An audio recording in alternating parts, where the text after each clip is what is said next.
Kasih Tuhan buat malam hari ini, kami bersyukur kami boleh ada karena anugerah Tuhan. Biarlah pujian penyembahan kami boleh menjadi dupa yang harum di hadapan Tuhan. Sebentar Bapa, kami mau siapkan hati dan pikiran kami untuk menerima kebenaran firman-Mu. Biarlah firman-Mu boleh menerangi kehidupan kami dan boleh membekali iman percaya kami untuk kami terus berpengharapan hanya kepada Tuhan. Terima kasih Bapa, kami siap untuk mendengarkan kebenaran firman-Mu. Di dalam nama Tuhan Yesus, Tuhan pakai hamba-Mu yang akan menyampaikannya buat kami. Haleluya. Amin. Shalom Bapak Ibu Saudara kekasih-kekasih Tuhan. Di malam hari ini kita bersyukur kita boleh kembali berfellowship di dalam ibadah kita melalui aplikasi Zoom.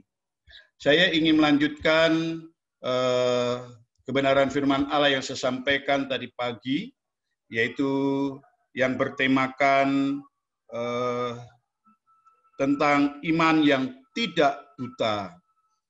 Bapak Ibu Saudara kekasih-kekasih Tuhan, iman yang tidak buta adalah iman di mana orang tersebut betul-betul mempraktekkan dalam kehidupannya bahwa iman tanpa perbuatan itu adalah mati, itu adalah iman yang buta. Tetapi iman yang tidak buta adalah iman yang betul-betul dipraktekkan dalam hidup kesehariannya. Subtema firman Allah pada malam hari ini adalah iman yang benar, modal dasar menjalani hidup di masa PSBB dan new normal. Sekali lagi, tema firman Allah atau subtema firman Allah pada malam hari ini adalah iman yang benar, modal dasar menjalani hidup di masa PSBB dan new normal. Bapak Ibu Saudara kekasih-kekasih Tuhan, ada beberapa indikasi yang saya temukan di lapangan berkaitan dengan pernyataan iman di dalam kehidupan orang-orang percaya sekarang ini. Yang pertama, ada orang yang mengatakan bahwa orang yang beriman itu tidak perlu berobat ke dokter ketika mereka atau anggota keluarganya ada yang sakit. Yang penting berdoa saja dan Tuhan pasti memberi kesembuhan. Sebab itu yang berobat ke dokter hanya berlaku bagi orang yang tidak beriman. Apakah benar demikian bahwa orang yang beriman tidak perlu berobat ke dokter? Ketika mereka atau anggota keluarganya ada yang sakit, yang penting berdoa saja dan Tuhan pasti memberi kesembuhan. Bapak Ibu Saudara kekasih-kekasih Tuhan, itu yang pertama. Yang kedua, kecelakaan hanya berlaku bagi orang yang tidak beriman saja. Sedangkan anak Tuhan yang beriman selalu dilindungi oleh Tuhan.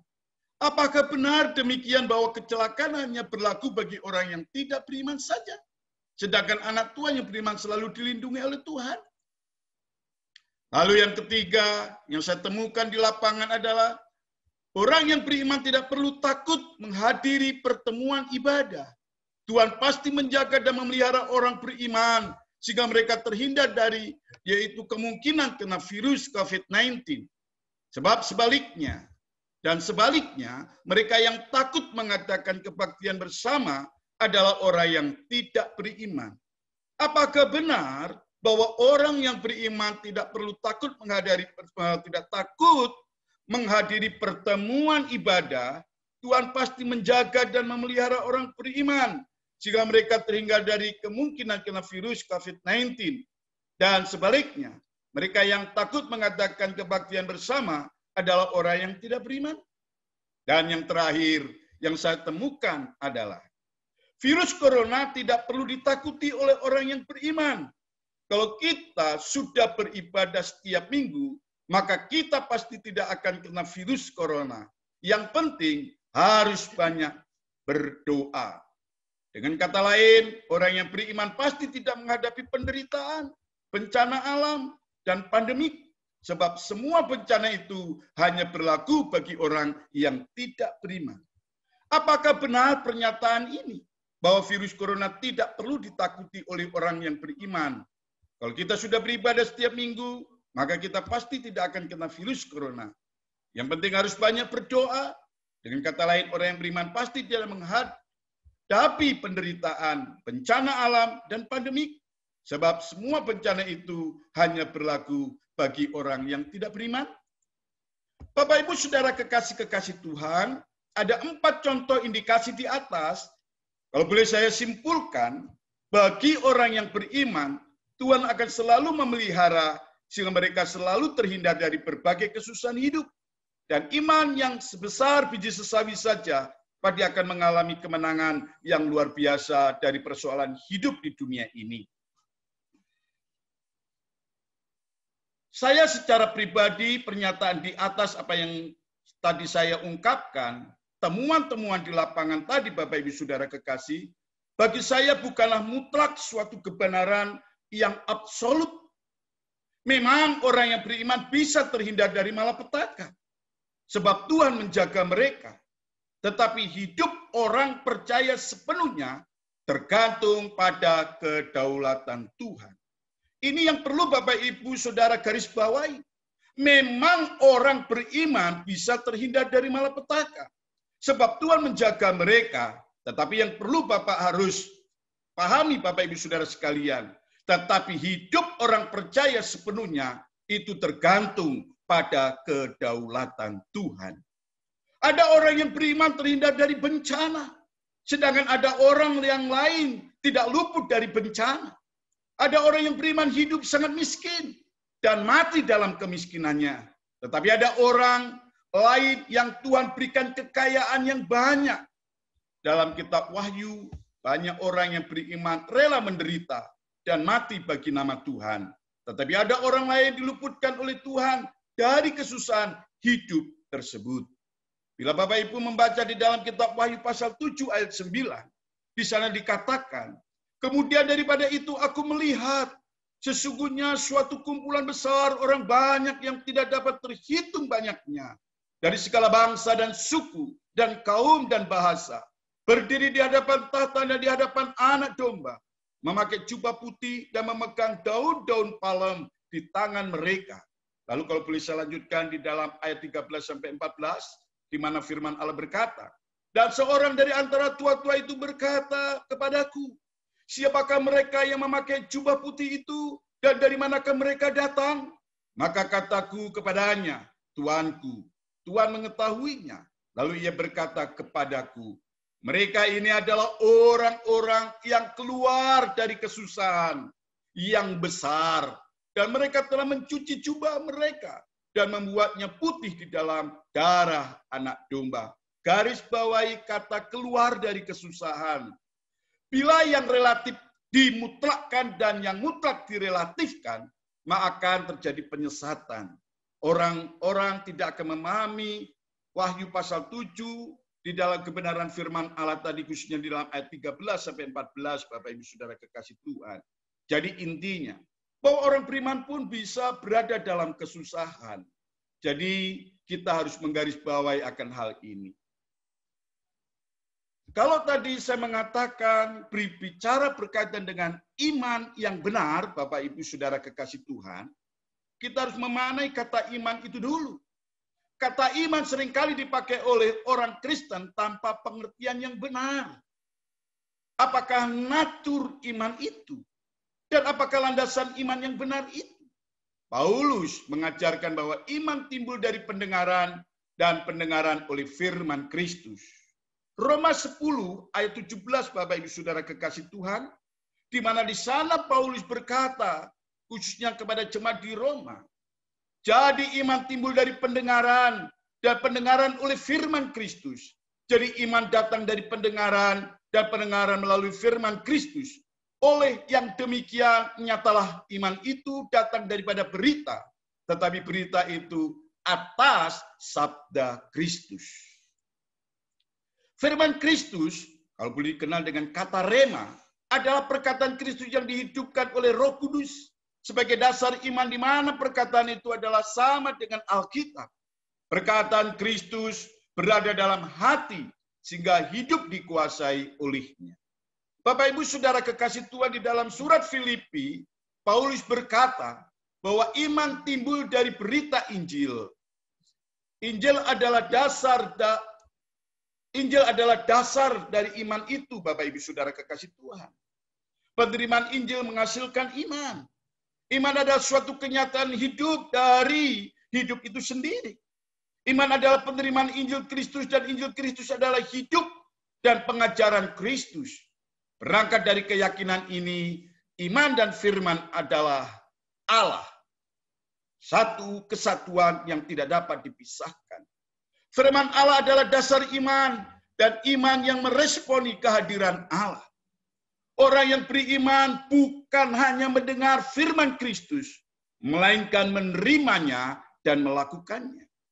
Jemaat Tesalonika hidup oleh iman, meskipun mereka harus menanggung penderitaan oleh karena nama Yesus Kristus.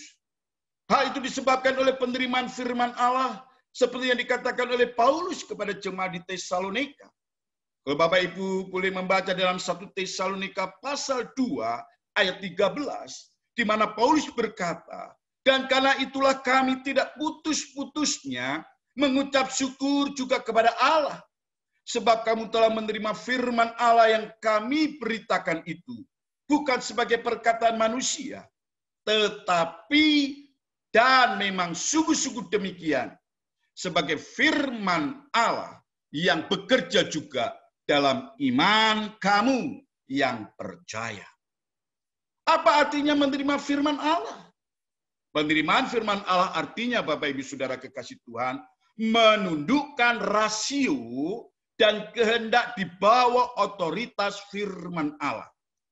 Sekali lagi saya katakan, penerimaan firman Allah artinya menundukkan rasio yang kita punyai dan kehendak kita di bawah otoritas Allah. Hal itu terjadi karena kekuasaan Roh Kudus, sebab Roh Kudus bukan menghadirkan Roh Kudus menghadirkan firman Allah di dalam hati kita. Paulus berkata di dalam 1 Tesalonika pasal 1 di mana di sana dikatakan, kamu telah menerima firman itu dengan sukacita yang dikerjakan oleh Roh Kudus. Bapak Ibu Saudara kekasih-kekasih Tuhan, dikatakan kamu telah menerima firman itu dengan sukacita yang dikerjakan oleh Roh Kudus. Pemberitaan Injil disampaikan dengan kuasa dan kekuatan Roh Kudus, bukan dengan keyakinan manusia. Bapak Ibu Saudara kekasih-kekasih Tuhan, iman tidak pernah berdiri sendiri, melainkan berbarengan dengan firman Allah. Ini yang Bapak Ibu harus pahami. Jadi orang yang semakin sering mendengarkan firman Allah, maka orang itu pasti memiliki iman yang kuat. Ada dua indikator landasan bagi iman yang benar, Bapak Ibu Saudara kekasih Tuhan. Yang pertama adalah Roh Kudus. Yang kedua adalah firman Allah. Roh Kudus mengefektifkan firman Allah, menerangi hati untuk mengerti firman Allah dan menguatkan hati untuk menerima firman Allah. Itu adalah pekerjaan Roh Kudus, salah satu yang dikerjakan oleh Roh Kudus. Karya Roh Kudus selalu terkait dengan firman Allah, Bapak Ibu Saudara kekasih Tuhan. Iman yang benar, Bapak Ibu Saudara kekasih Tuhan, akan selalu berdiri atas pengertian firman Allah. Iman Kristen bertumbuh selaras dengan pengertian itu. Iman yang lemah mengabaikan atau melalaikan pengertian firman Allah. Maka orang yang datang ke gereja tidak menjadi jaminan bahwa orang itu pasti beriman. Orang yang beriman, seperti apa yang saya katakan tadi, bahwa orang yang sungguh-sungguh hidupnya terpaut dengan firman Allah. Yang mengerti tentang firman Allah. Dan tidak mungkin orang yang rajin beribadah dan sungguh-sungguh mendengar firman Allah adalah bukan orang yang tidak taat. Pasti adalah orang yang taat. Orang yang rajin dan melakukan firman Allah, maka hidupnya akan sungguh-sungguh berada dalam penundukan diri kepada Allah. Keyakinan selalu bersumber pada kedua yang namanya indikator yang saya maksud tadi, Bapak Ibu Saudara kekasih Tuhan. Bila ada yang di luar itu, berasal dari keyakinan yang subjektif dan kehendak sendiri, di mana keyakinan tersebut bisa menggelapkan pikiran dan mengarah pada kesesatan. Maka tidak sedikit orang-orang yang disesatkan oleh orang-orang yang mengatasnamakan itu adalah firman Allah. Dengan kata lain, Bapak Ibu Saudara kekasih Tuhan, iman yang benar selalu disertai dengan pengertian firman Allah. Tanpa firman Allah, iman menjadi kosong atau tidak berisi. Iman yang tanpa pengertian, Bapak Ibu Saudara kekasih Tuhan, mengarah kepada penyesatan, dan itu bukanlah iman yang benar.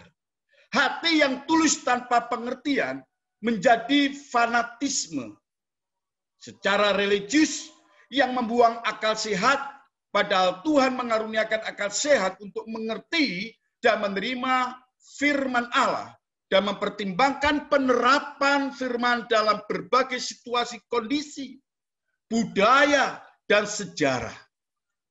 Bapak Ibu Saudara kekasih-kekasih Tuhan, hati yang tulus tanpa pengertian adalah iman yang buta. Sekali lagi saya katakan, hati yang tulus tanpa pengertian akan firman Allah adalah iman yang buta.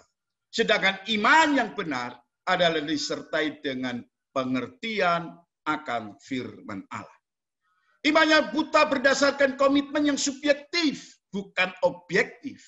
Kehendak diri, keegoisan diri, dan fanatisme. Sedangkan iman yang benar akan mengerti natur dalam dirinya dan landasan iman. Seperti apa yang saya katakan tadi. Iman yang buta mengarahkan pada keyakinan diri dan menutup diri dari kebenaran firman Allah.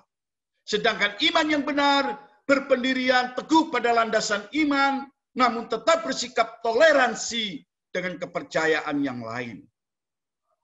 Iman yang buta menghilangkan unsur rasional dari iman itu sendiri.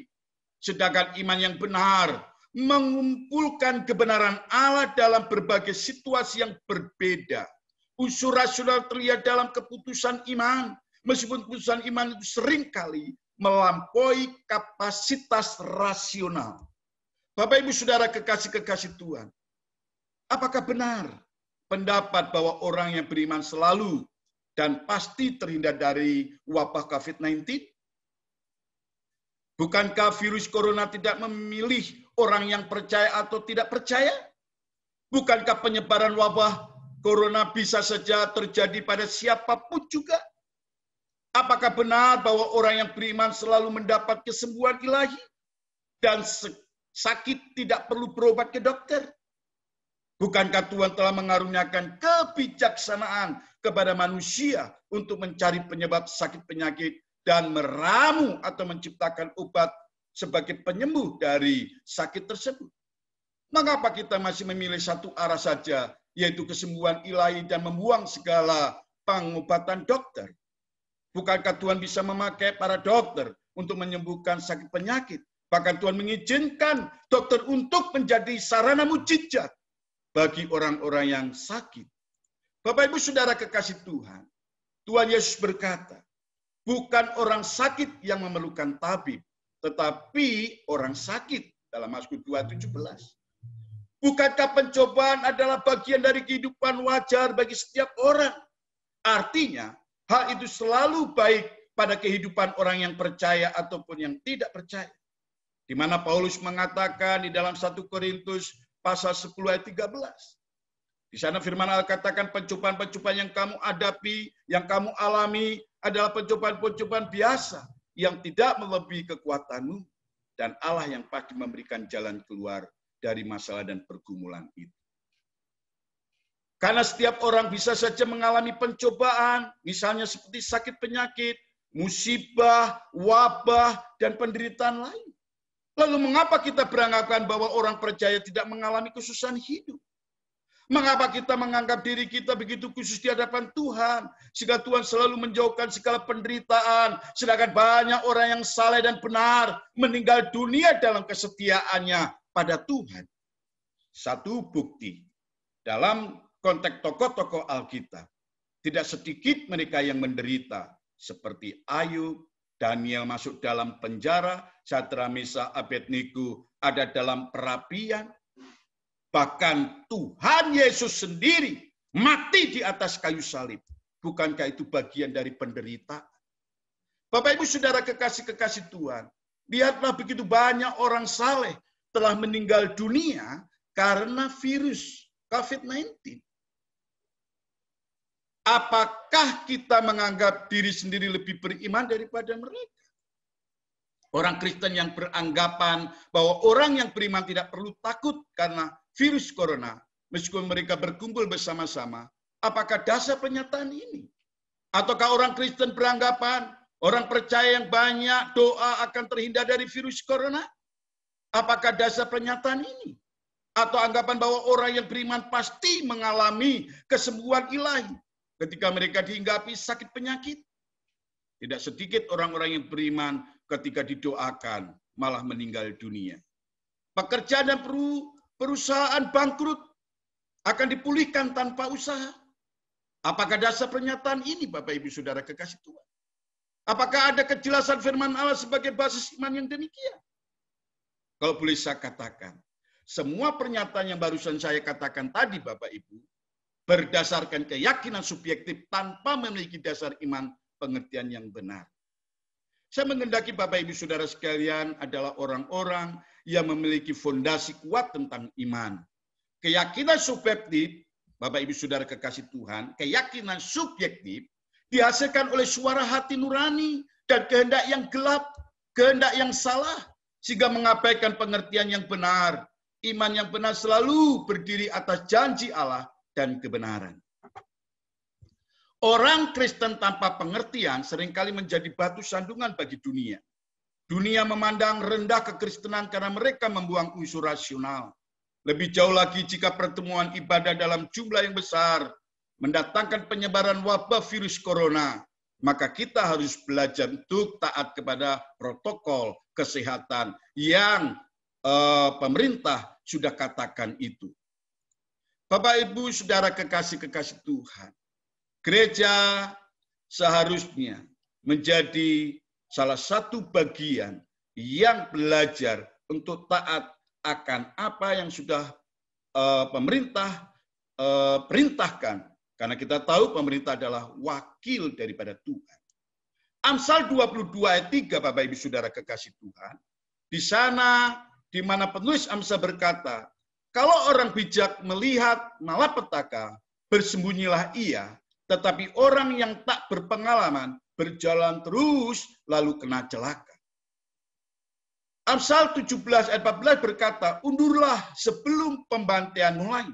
Orang bijak bersembunyi bukan karena ia tidak beriman, melainkan ia menggunakan akal sehat dan tidak mencobai Tuhan. Tetapi orang bodoh berjalan terus kena malapetaka. Bukankah bahaya virus COVID-19 berada di depan mata? Mengapa kita berjalan terus menuju ke sana? Mengapa kita memaksa dan mencoba Tuhan dengan berjalan terus, padahal bahaya ada di depan mata? Sebagai anak-anak Tuhan, Bapak Ibu Saudara kekasih Tuhan, seturut dengan firman Allah, bahwa Tuhan telah mengaruniakan iman dan rasio untuk mengerti firman-Nya, dan aplikasi dalam berbagai situasi dengan menggunakan akal sehat, untuk menanggapi berbagai isu kehidupan yang tidak ada arahan, khususnya dari firman Allah. Iman yang benar, Bapak Ibu kekasih-kekasih Tuhan, sekali lagi saya katakan, iman yang benar selalu dibarengi pengertian yang benar. Yang mana kita dikatakan di sini harus berani untuk memilih iman yang buta atau iman yang benar. Yang pasti, milikilah iman yang benar, Bapak Ibu Saudara kekasih Tuhan. Iman itu juga menggunakan rasio Allah, menggunakan firman Allah agar umatnya berjalan dalam iman yang didasarkan atas firman Allah. Bukan iman yang membabi buta atau iman yang buta. Iman yang benar bahwa orang yang selalu diterangi oleh firman Allah. Kiranya firman Allah yang sederhana ini boleh menyadarkan hidup kita. Mari kita menjalani hidup dengan terang firman Allah.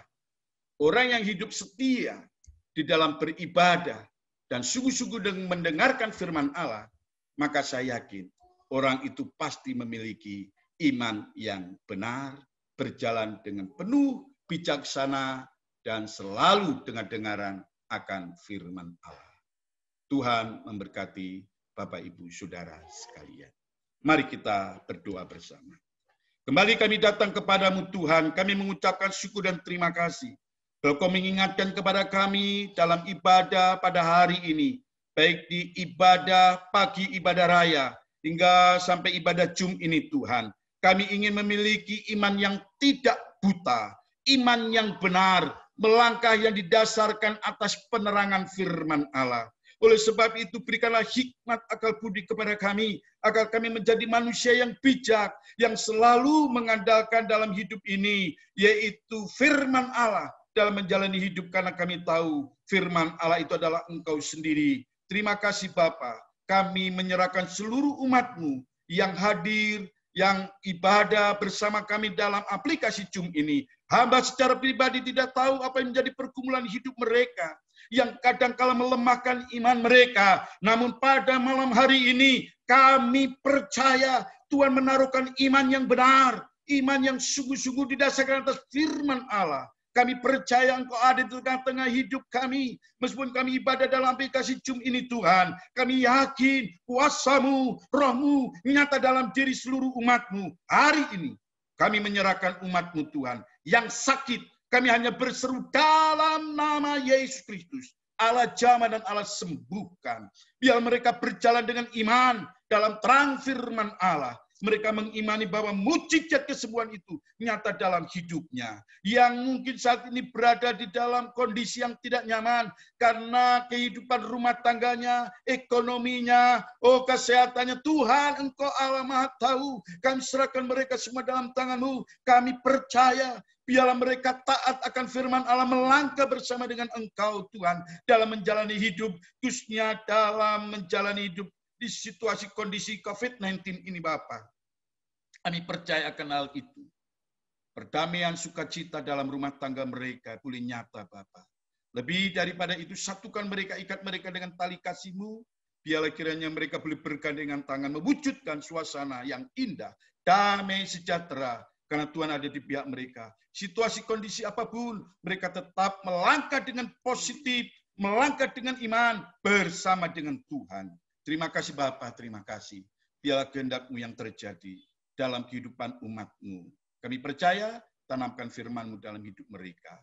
Bapak Ibu Saudara kekasih Tuhan, mari kita bersama-sama naikkan doa Bapa kami yang Tuhan ajarkan kepada kita. 1, 2, 3.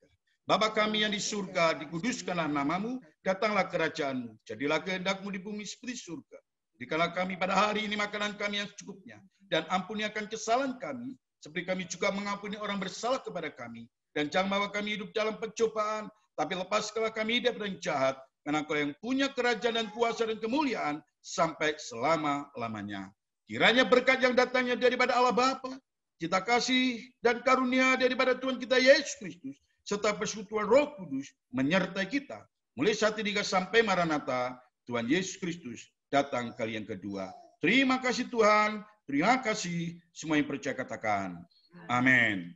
Tuhan memberkati.